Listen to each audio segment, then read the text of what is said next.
Plus ടുവിൻ്റെ കൂടെ എനിക്ക് നീറ്റ് പ്രിപ്പറേഷൻ നടക്കും. Time table, study materials, time management, ഇങ്ങനെയൊക്കെയുള്ള ക്വസ്റ്റ്യൻസ് നീറ്റ് പ്രിപ്പറേഷന് താല്പര്യമുള്ള കുട്ടികൾക്ക് ഉണ്ടാവും. സോ പ്ലസ് ടുവിൻ്റെ കൂടെയുള്ള നീറ്റ് പ്രിപ്പറേഷൻ, അതും സെൽഫ് പ്രിപ്പറേഷൻ പറ്റുമോ? പറ്റും. പക്ഷെ വേണ്ട കുറച്ച് കാര്യങ്ങളുണ്ട്.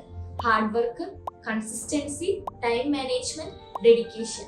ഇതൊക്കെ ഉണ്ടെങ്കിൽ നമ്മളെ കൊണ്ട് കൂട്ടിയ കൊടുന്ന പണിയാണ് നീറ്റ് പ്രിപ്പറേഷൻ എന്ന് പറയുന്നത്. അതിന്റെ കൂടെ തന്നെ വേറൊരു കാര്യമുണ്ട്.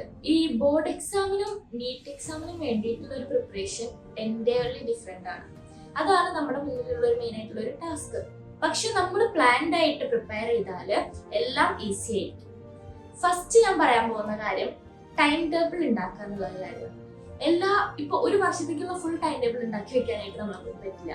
പക്ഷെ ഇനിയുള്ള ഒരു 1 വീക്ക് അതിനുള്ള ടൈം ടേബിൾ ഉണ്ടാക്കി വെക്കാം. അതിനുശേഷം അടുത്ത വീക്കിനുള്ള ടൈം ടേബിൾ, അങ്ങനെ ആയിരിക്കണം. നമ്മൾ കുറെ ലോങ് ആയിട്ടുള്ള ടൈം ടേബിൾ ഉണ്ടാക്കി വെക്കരുത്. അതും ടൈം ടേബിൾ ഉണ്ടാക്കുമ്പോൾ ചാപ്റ്റേഴ്സ് കാൽക്കുലേറ്റ് ചെയ്ത് നമുക്ക് പഠിക്കാൻ പറ്റുന്ന രീതിക്കുള്ള ഒരു ടൈം ടേബിൾ സെറ്റ് ചെയ്യാം. നെക്സ്റ്റ്, കോൺസെപ്റ്റ് മനസ്സിലാക്കി പഠിക്കുക. കാരണം ഈ ഒരു ടൈം +1+2 ഈ ഒരു 2 വർഷം ടൈം മെയിൻലി നമ്മൾ പഠിക്കുന്ന ഏത് കാര്യമാണെങ്കിലും കോൺസെപ്റ്റ് മനസ്സിലാക്കി പഠിക്കുക. കാരണം മനസ്സിലാക്കി പഠിച്ചില്ല, കാണാപ്പാടാണ് പഠിക്കുന്നതെങ്കിൽ നമ്മൾ അപ്ലിക്കേഷൻ ലെവൽ ക്വസ്റ്റ്യൻസ് വരുമ്പോൾ നമ്മളെ കൊണ്ട് ചെയ്യാനായിട്ട് കഴിയില്ല. അതുകൊണ്ട് ക്ലാസ്സിൽ എടുക്കുന്ന കാര്യങ്ങൾ പിന്നീട് വേറൊരു ക്ലാസ് കണ്ട് കോൺസെപ്റ്റ് മനസ്സിലാക്കേണ്ട ഒരു സ്ഥിതിക്ക് എത്താതെ മിസ്സിനോട് തന്നെ ക്ലിയർ ചെയ്ത് വരിക. ഓക്കെ, അങ്ങനെ കോൺസെപ്റ്റ് മനസ്സിലാക്കി ക്ലാസ്സിൽ പോയി നല്ല മനസ്സിലാക്കിയ ഒരു കാര്യം വീട്ടിൽ വന്നിട്ട് എന്ത് ചെയ്യുക, ഒരു 2 to 3 അവർ നേരം നീറ്റിന് വേണ്ടിയിട്ട് നമ്മൾ മാറ്റി വെക്കാം. ഓക്കെ, ആ ഒരു ടൈമിൽ നമ്മൾ കറക്റ്റ് ടൈം സെറ്റ് ചെയ്ത് ഓരോ ക്വസ്റ്റ്യൻസും ചെയ്യാനായിട്ട് ശ്രമിക്കാം. ക്വസ്റ്റ്യൻസ് നമുക്ക് ഗൂഗിളിൽ കുറേ മോക്ക് ടെസ്റ്റ് അവൈലബിൾ ആണ്. ഫസ്റ്റ് തന്നെ മോക്ക് ടെസ്റ്റ് ഒന്നും ചെയ്യണമെന്ന് ഞാൻ പറയില്ല. ഫസ്റ്റ് ഒരു സ്പെസിഫിക് ബുക്ക് NCERTയിൽ തന്നെ കുറേ ക്വസ്റ്റ്യൻസ് വരുന്നുണ്ട് ഓരോ ചാപ്റ്റേഴ്സിന്റെ പിന്നിലും. അപ്പം നമുക്ക് ഒരു ദിവസം കൊണ്ട് ഒരു ചാപ്റ്റർ ഒന്നും കഴിക്കാനായിട്ട് പറ്റില്ല. പക്ഷെ എടുത്ത ടോപ്പിക്കിന്റെ ബേസ് ചെയ്തിട്ടുള്ള ക്വസ്റ്റ്യൻസ് നമ്മൾ ഗൂഗിളിൽ സെർച്ച് ചെയ്താൽ നമുക്ക് കിട്ടും. ആ ഒരു ടൈം സെറ്റ് ചെയ്തിട്ട് ഒരു ക്വസ്റ്റ്യൻ ഇത്ര ടൈം സെറ്റ് ചെയ്തിട്ട്, കാരണം ഫസ്റ്റ് നമുക്ക് ഒരു ക്വസ്റ്റ്യന് 1 മിനിറ്റ് എന്ന് വെച്ചിട്ട് നമുക്ക് കാൽക്കുലേറ്റ് ചെയ്ത് ചെയ്യാനായിട്ട് പറ്റില്ല. കാരണം നമ്മൾ പ്രാക്ടീസ് ചെയ്ത് വരുന്നേ ഉള്ളൂ. അപ്പോൾ അത് പ്രാക്ടീസ് ചെയ്ത് ശരിയാവേണ്ട ഒരു കാര്യമാണ് ഈ നീറ്റ് പ്രിപ്പറേഷൻ എന്ന് പറയുന്നത്. അപ്പൊ നമ്മൾ ക്വസ്റ്റ്യൻസ് ചെയ്ത് ആ ഒരു കോൺസെപ്റ്റിനെ പറ്റിയിട്ടുള്ള എല്ലാം നമ്മൾ ക്ലിയർ ചെയ്ത് വെക്കാം. അടുത്തത് വീക്കെൻഡ് ഡേയ്സിൽ എന്തൊക്കെയാണ് ഞാൻ ചെയ്യേണ്ടതെന്ന് പറയാം. നമ്മൾ അതിന് വേറൊരു സെപ്പറേറ്റ് ടൈം ടേബിൾ സെറ്റ് ചെയ്യണം. കാരണം ആ ഒരു ഡിവൈഡ് ചെയ്ത ടൈമിൽ കുറച്ച് ടൈം എന്തിനെ നീറ്റ് ഈ ഒരു വീക്കിൽ നമ്മൾ പഠിച്ച കാര്യങ്ങൾ ഉണ്ടായിരിക്കും, അത് റിവൈസ് ചെയ്യാനുള്ള ഒരു ടൈമാണ്. അത് കഴിഞ്ഞിട്ട് കുറച്ച് നേരം എന്ത് ചെയ്യുക, നീറ്റിന്റെ ബേസ് ചെയ്തിട്ടുള്ള ക്വസ്റ്റ്യൻസ് ചെയ്യാം. ഇപ്പൊ നിങ്ങൾക്കൊരു ഏതെങ്കിലും ഒരു ബുക്ക്, നീറ്റ് ബേസ്ഡ് ബുക്ക് പോയി വാങ്ങി വെക്കുന്നത് നല്ലതായിരിക്കും. കാരണം എപ്പോഴും ഗൂഗിളിൽ വരുന്ന ക്വസ്റ്റ്യൻസിന്റെ ആൻസേഴ്സ് കറക്റ്റ് ആവണം എന്നൊന്നുമില്ല. അപ്പം better to go for any book. Okay, അപ്പം ആ ഒരു ബുക്ക്, ഏതെങ്കിലും ഒരു ബുക്ക് വാങ്ങിച്ചു, കുറേ ബുക്ക് വാങ്ങി വെക്കണമെന്ന് ഞാൻ ഒരിക്കലും പറയില്ല. ഏതെങ്കിലും ഒരു ബുക്ക് നീറ്റ് ബേസ് ചെയ്തിട്ട് വാങ്ങി വെക്കാം. അങ്ങനെ ആ ഒരു കുറച്ച് ടൈം നമ്മൾ ക്വസ്റ്റ്യൻസ് ചെയ്യാനും കുറച്ച് ടൈം നമ്മൾ സ്കൂളിലേക്ക് വേണ്ട കാര്യങ്ങൾ പഠിക്കാനും മാറ്റി വയ്ക്കാം. കാരണം ഫിസിക്സ് ഒന്നും ഡെറിവേഷൻസ് നമുക്ക് നീറ്റിന് ആവശ്യമില്ല. പക്ഷെ സ്കൂളിലെ എക്സാമിൽ എന്ത് ചോദിക്കും, ഡെറിവേഷൻസ് ചോദിക്കും. അപ്പം അങ്ങനെയുള്ള ക്വസ്റ്റ്യൻസ് പഠിച്ചു വെക്കാനുള്ള ഒരു ടൈം ആയിരിക്കണം വീക്കെൻഡ് എന്ന് പറയുന്നത്. ബാക്കിയുള്ള ടൈം എന്ത് ചെയ്യുക, നമ്മൾ ഫാമിലിയുടെ കൂടെ നമ്മുടെ ഹോബീസിന്റെ കൂടെ ഒക്കെ പോവുക. പിന്നെ ക്വസ്റ്റ്യൻ ചെയ്യുമ്പോൾ ശ്രദ്ധിക്കേണ്ട കുറച്ച് കാര്യങ്ങളുണ്ട്. മാക്സിമം ഡെഡിക്കേഷനിൽ നമ്മൾ ആ ക്വസ്റ്റ്യൻ ചെയ്യുക. പിന്നെ അത്രയും കിട്ടാതെ വരുമ്പോഴാണ് നമ്മൾ ആൻസർ കീ ചെക്ക് ചെയ്തിട്ട് ക്വസ്റ്റ്യൻ അനാലിസ് ചെയ്യേണ്ട ആവശ്യമുള്ളൂ. പിന്നെ ഓരോ എക്സാം കഴിയുമ്പോഴും നമ്മുടെ തെറ്റ് മനസ്സിലാക്കി നമുക്കറിയാത്ത ആ ഒരു കോൺസെപ്റ്റ് അപ്പോൾ തന്നെ പഠിച്ചു വെക്കുക. നെക്സ്റ്റ്, സ്റ്റഡി മെറ്റീരിയൽസിന്റെ കാര്യം പറയുകയാണെങ്കിൽ NCERT ആണ് മെയിനായിട്ട് നമ്മൾ കൊണ്ട് നടക്കേണ്ടത്. എല്ലാം പഠിക്കേണ്ടതും NCERT എന്നാണ്. അതിലിരിക്കുന്ന ക്വസ്റ്റ്യൻസേ നീറ്റിന്ന് വരുള്ളൂ. ആ ഒരു കോൺസെപ്റ്റ് വെച്ചിട്ടുള്ള ക്വസ്റ്റ്യൻസേ വരുള്ളൂ. ഓക്കെ, അപ്പം നീറ്റിന് വേണ്ടിയിട്ട് എന്ന് പറയാൻ ഏതെങ്കിലും വേറൊരു ബുക്ക് വാങ്ങി വെക്കുന്നത് നല്ലതാണ്. കാരണം ക്വസ്റ്റ്യൻസ് കിട്ടാൻ കുറച്ചുകൂടെ ക്വസ്റ്റ്യൻസ് നമുക്ക് ചെയ്യാനാണെങ്കിൽ നീറ്റിന് വേണ്ടിയിട്ട് ഏതെങ്കിലും ഒരു ബുക്ക്, എല്ലാ സബ്ജക്ട്സും ഇൻക്ലൂഡ് ചെയ്യുന്ന ഏതെങ്കിലും ഒരു ബുക്ക് വാങ്ങി വെക്കുന്നത് നല്ലതാണ്.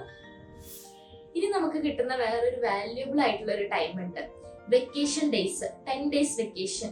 എനിക്കറിയാം ഇത് പറയുമ്പോൾ ഈ ഒരു ടൈമിൽ നമ്മളെ കൊണ്ട് പഠിക്കണോ, ഈ ഒരു ടൈമിൽ നമുക്ക് പഠിക്കേണ്ട ആവശ്യമുണ്ടോ എന്നുള്ളൊരു ചോദ്യം നമ്മുടെ ഉള്ളിൽ തന്നെ വരും. പക്ഷെ ഈ ഒരു ടൈം നമ്മൾ എഫക്റ്റീവായിട്ട് യൂസ് ചെയ്താൽ വേറൊരു 1 വർഷം നമുക്ക് ഈ ഒരു നീറ്റ് പ്രിപ്പറേഷന് വേണ്ടിയിട്ട് കളയേണ്ട ആവശ്യമില്ല. കളയല്ല എങ്കിലും നമുക്ക് ഈ ഒരു 2 വർഷം കൊണ്ട് ചെയ്യാൻ പറ്റുന്നുണ്ട് എന്നുണ്ടെങ്കിൽ, നമുക്ക് അത്ര കഴിവുണ്ട്, നമുക്ക് അത്ര വർക്ക് ചെയ്യാനുള്ള ഒരു പൊട്ടൻഷ്യൽ ഉണ്ട് എന്നുണ്ടെങ്കിൽ നമ്മുടെ ആ ഒരു വർഷം നീറ്റിന് വേണ്ടി മാറ്റി വെക്കേണ്ട ആവശ്യമില്ല. നമുക്ക് +2 കഴിഞ്ഞ് ഡയറക്റ്റ് എക്സാം എഴുതിയിട്ട് നമുക്കൊരു നല്ലൊരു കോളേജിൽ അഡ്മിഷൻ എടുക്കാനായിട്ട് പറ്റും.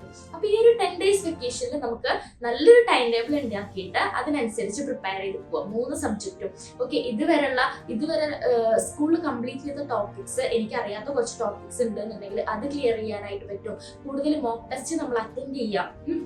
കഴിഞ്ഞ ചാപ്റ്റേഴ്സ് വെച്ചിട്ടുള്ള മോക്ക് ടെസ്റ്റ് നമ്മൾ അതിനനുസരിച്ചിട്ട് അറ്റൻഡ് ചെയ്യുക. എല്ലാം ടൈം വെച്ച് സെറ്റ് ചെയ്യണം. ഏതൊരു കാര്യമാണെങ്കിലും നമ്മൾ ടൈം വെക്കണം. ഓക്കെ, ടൈമിംഗ് ആണ് കറക്റ്റ് വേണ്ടത് നീറ്റിന്. അപ്പോൾ തുടക്കത്തിൽ നമ്മൾ ടൈം സെറ്റ് ചെയ്ത് വെച്ചാൽ ഈസി ആയിട്ട് നമുക്ക് ലാസ്റ്റിലേക്ക് നമുക്ക് ഒരു ബുദ്ധിമുട്ടും ഇല്ലാതെ സുഖമായിട്ട് നമുക്ക് അപ്ലിക്കേഷൻ ലെവൽസ് ക്വസ്റ്റ്യൻസ് ഒക്കെ അറ്റൻഡ് ചെയ്ത് പോകാനായിട്ട് പറ്റും. കാരണം ടൈം നമുക്കൊരു പ്രശ്നമായിട്ട് വരില്ല അതിൻ്റെ ഇടയിൽ.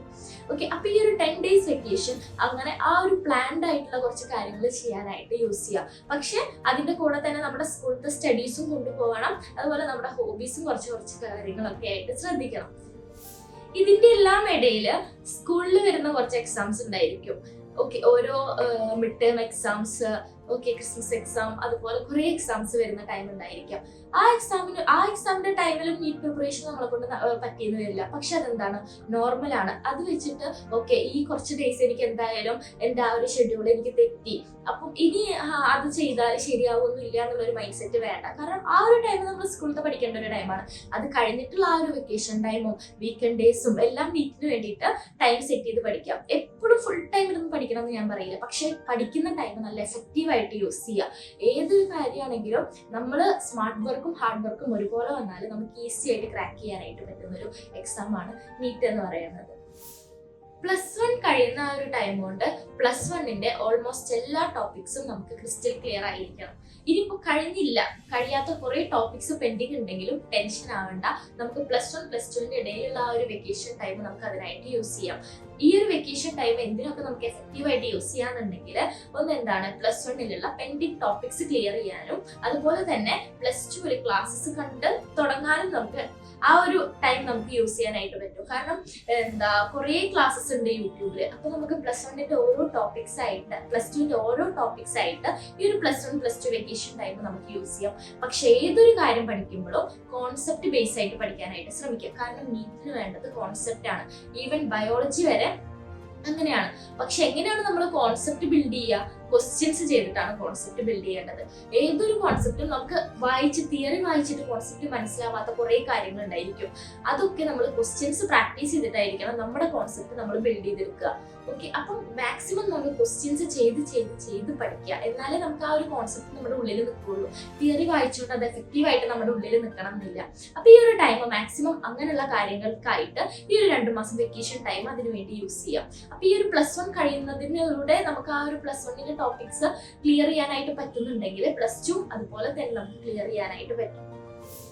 വേറൊരു ഇമ്പോർട്ടൻ്റ് ആയിട്ടുള്ള ഒരു കാര്യമുണ്ട്. നിങ്ങൾ നിങ്ങളുടെ തന്നെ മെന്റർ ആവുക. അതാണ് സെൽഫ് പ്രിപ്പറേഷനിൽ ഏറ്റവും അധികമായിട്ട് വേണ്ട ഒരു കാര്യം. കാരണം എന്താ വെച്ചാൽ എപ്പോഴും നമ്മൾ ബൂസ്റ്റ് ആയിരിക്കുന്ന ഒരു ടൈം ആയിരിക്കില്ല. നമ്മൾ ഡൗൺ ആയി പോകുന്ന ഒരു ടൈം ഒക്കെ ഉണ്ടായിരിക്കും. അപ്പൊ നമ്മളെ തന്നെ മോട്ടിവേറ്റ് ചെയ്ത് നമ്മളെ തന്നെ ബൂസ്റ്റ് ചെയ്യുക. അതാണ് നമുക്ക് വേണ്ട ഒരു കാര്യം. കാരണം നീറ്റ് എന്ന് പറയുന്നത് അത്ര ഒരു കോമ്പറ്റേറ്റീവ് എക്സാം ആണ്. അതിനേക്കാൾ ഉപരി it's A competition between you and your dreams. അതുകൊണ്ട് തന്നെ പ്രിപ്പയർ ചെയ്യുന്ന ടൈമിൽ ഡൗൺ ആയാലും നമ്മൾ ആ ഒരു ഡൗൺ ആയിട്ട് തന്നെ ഇരിക്കാനായിട്ട് പറ്റില്ല. നമ്മളെ തന്നെ മോട്ടിവേറ്റ് ചെയ്യുക. അതാണ് നീറ്റിന് വേണ്ട മെയിൻ ആയിട്ടുള്ള ഒരു കാര്യം. സോ ഇത്രയും കാര്യങ്ങളാണ് ഈ ഒരു വീഡിയോയിൽ ഇൻക്ലൂഡ് ചെയ്യാനായിട്ട് ഞാൻ ശ്രമിച്ചത്. +1 +2ന്റെ കൂടെ നീറ്റ് പ്രിപ്പറേഷൻ എന്ന് പറയുന്നത് അത്ര ഈസി ആയിട്ടുള്ള ഒരു കാര്യമല്ല. പക്ഷെ നടക്കാത്ത കാര്യമല്ല. നമ്മൾ ഹാർഡ് വർക്ക് ചെയ്യാനും നമ്മുടെ ആ ഒരു ടൈം മാനേജ്മെന്റ് ഉണ്ടെന്നുണ്ടെങ്കിൽ നമുക്ക് ഈസി ആയിട്ട് പ്രിപ്പയർ ചെയ്യാം. നമുക്ക് കോൺഫിഡന്റ് ആയിരിക്കാം. അപ്പോൾ ഇൻ കേസ് എന്തെങ്കിലും കാര്യത്തിനെ പറ്റി അറിയണം എന്നുണ്ടെങ്കിൽ നിങ്ങൾ കമന്റ് സെക്ഷനിൽ അറിയിക്കുക. ഞാൻ എന്തായാലും പറഞ്ഞു തരുന്നതായിരിക്കും. അപ്പം ഇത്രയേ ഉള്ളൂ. Thank you.